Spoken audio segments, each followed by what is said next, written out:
Provinsi Jawa Timur berencana melaksanakan ujian satuan pendidikan berbasis AKM literasi melalui soal ujian berbasis mapel yang disusun oleh tim penulis provinsi.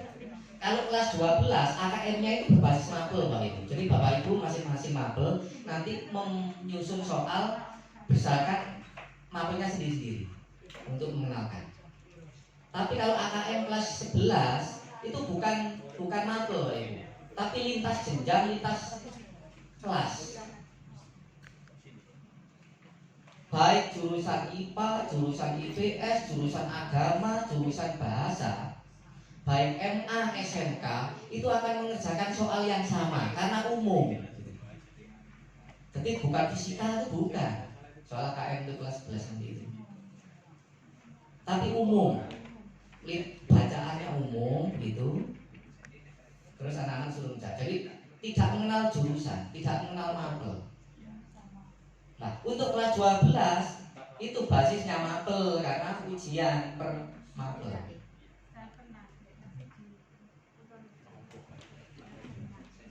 Sehingga perlu persiapan khusus untuk kelas 12 agar terbiasa mengenal dan mengerjakan soal-soal KM berbasis literasi. Jadi dalam waktu yang pendek ini kita sebenarnya menyiapkan kelas 12. Kalau kelas 11 ya karena tidak berbasis mapel ya, anak-anak hanya dikenalkan contoh-contoh soal KM itu aja cukup.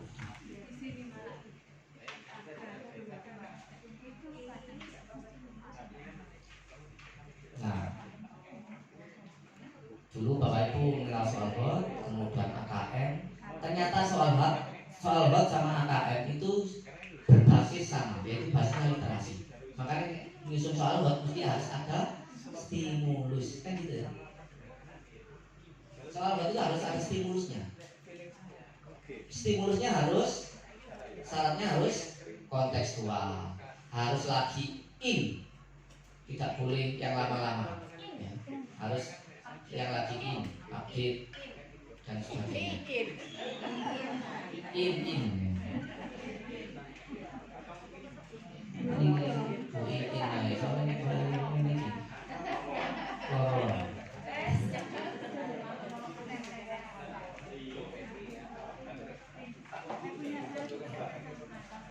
Untuk itu strateginya adalah Bapak Ibu paling enggak melalui brosur ini nanti atau melalui contoh-contoh yang sudah saya print di situ, Bapak Ibu nanti bisa menyusun soal berbasis literasi.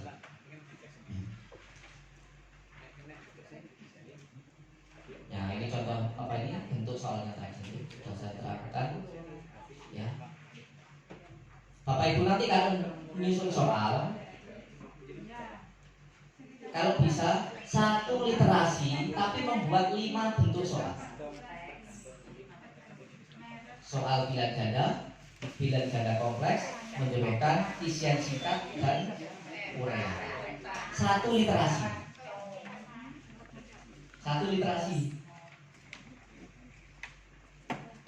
Oke, satu literasi tapi 5 soal dengan bentuk yang berbeda.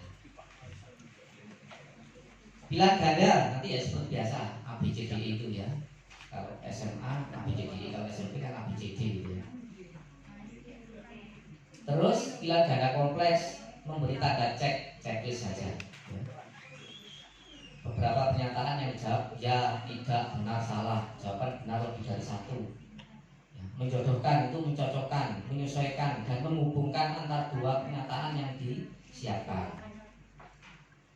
Pertanyaan sebelah kiri berupa pokok soal, sebelah kanan itu berupa jawaban dipasang-pasangin gitu ya. Terus isian singkat atau jawaban singkat berupa angka, nama dan seterusnya. Kalau uraian perlu jawaban yang terurai dan analisis gitu.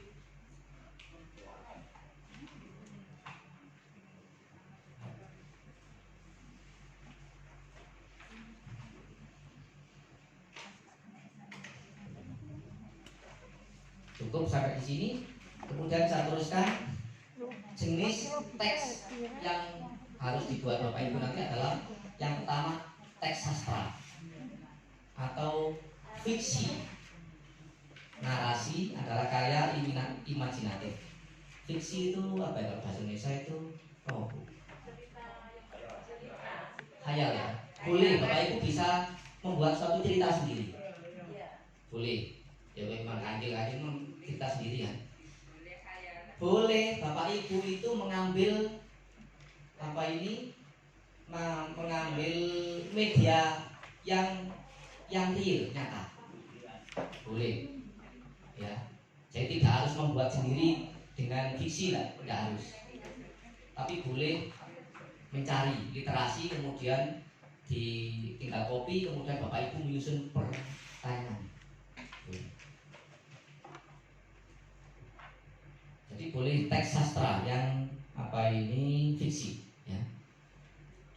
Atau teks informasi. Teks informasi atau teks non fiksi adalah teks yang ditulis berdasarkan data-data faktual, peristiwa dan sesuatu yang lain yang benar-benar ada dan terjadi dalam kehidupan. Jadi Bapak Ibu misalnya melihat apa itu pamflet yang berupa itu himbauan COVID itu ya, foto saja cek gitu, kemudian Bapak Ibu baru membuat pernyataan dari itu. Boleh gitu. Kalau di apa itu yang 3M itu mencuci tangan, banyak.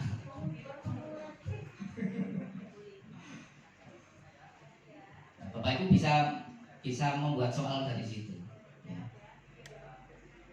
Bagaimana protokol kesehatan? Padahal tadi datanya hanya berupa pamflet yang difoto. Tapi Bapak Ibu bisa mengembangkan soalnya. Sebutkan 3 cara sebutkan protokol kesehatan 1, 2, 3 anak-anak gitu. Padahal ya anak-anak tadi dari situ.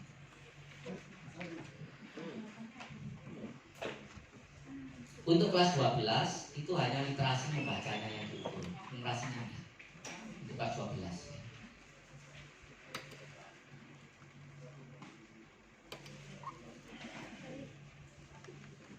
Jadi Bapak Ibu nanti membuat IPK, kemudian misalkan materinya, latihan soal dan soal penilaiannya. Ya. Nah, kemudian bagaimana cara menyusun soal? Ada 2 strategi, yaitu Bapak Ibu nanti kalau menyusun soal harus menyusun stimulus dulu, yang A. Kemudian baru menyusun butir soal. Itu strateginya.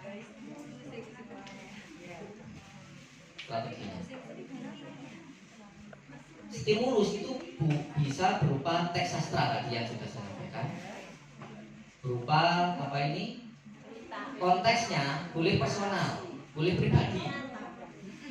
Boleh sosial budaya, boleh saintifik, boleh. Terus memiliki muatan kompetensi apa 21, literasi dan karakter. Ya, seperti soal hot, stimulus itu sebaiknya kontekstual, di luar biasaan, lagi update, terus kemudian ya hal baru jelas.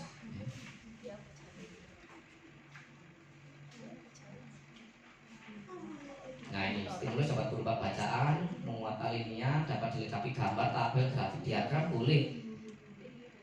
Jadi kalau fisika itu kadang-kadang biasanya stimulusnya berupa tabel, berupa gambar, berupa grafik. Tapi kalau ya lihat apa ini mapelnya, lihat mata pelajaran.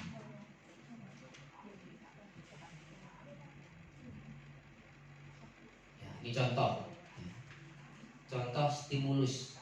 Ya seperti ini, boleh berupa apa ini grafik, tabel, ya. Nah ini namanya teks informatif namanya.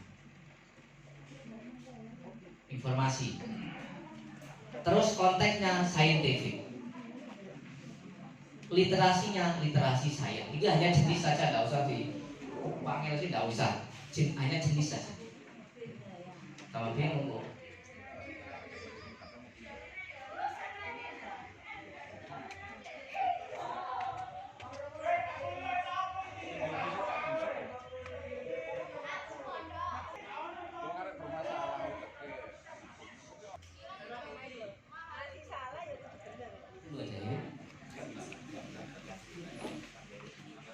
eh, restoran dan seterusnya itu, ini namanya teks informatif.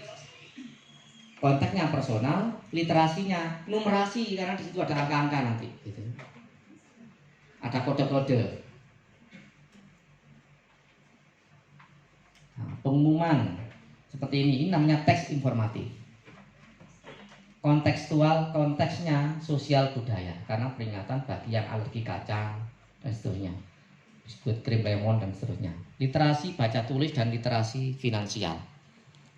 Promo boleh gitu. Itu jenis-jenis stimulus yang bisa Bapak Ibu pilih ya. Bisa sastra, bisa fiksi, bisa non fiksi dan terus sekarang setelah stimulus selesai, Bapak Ibu baru menyusun butir soal. Butir soal itu harus ini mengacu informasi data pada stimulus. Sambung gitu maksudnya ya. Mengacu urusannya. Terus tidak boleh ada butir soal yang dapat dikerjakan tanpa melihat stimulus. Nanti nggak fungsi stimulusnya. Stimulusnya orang lembar tapi gak mau coy dulu isok jawab perara ini nggak boleh. Itu berarti stimulusnya nggak fungsi. Terus kontekstual, ya. Terus berdasarkan level kognitif literasi membaca soal AKR.